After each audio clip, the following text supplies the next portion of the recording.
learned, right, how to find the perimeter of any plane figures and the area of a square and rectangle.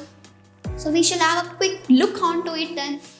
Okay, so there was two children called Arvind and Diksha, and they made the pictures, where Arvind made his picture on a rectangular sheet of length 60 cm and the breadth 20 cm, while Diksha made hers on a rectangular sheet of length 40 cm and the breadth 35 cm. Now, both these pictures have to be separately framed and laminated, right?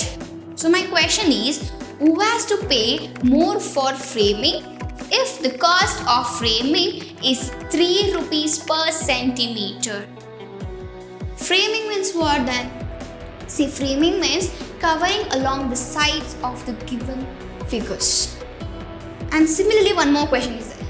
See, if the cost of lamination is 2 rupees per centimeter square, so who has to pay more for the laminating? Right? Yeah, so this is a question. So let's find the answer.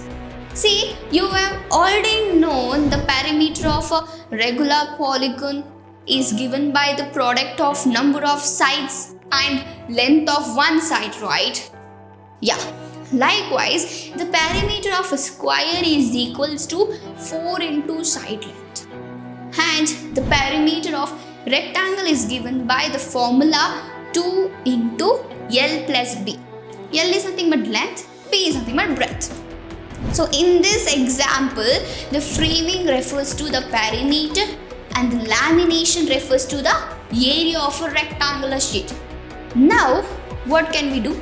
So let us consider this 2 as a painter's ear, okay? Where a painter of a picture which has more perimeter has to pay more for framing, and the painter of the picture which has more has to pay for the laminating. Okay, yeah.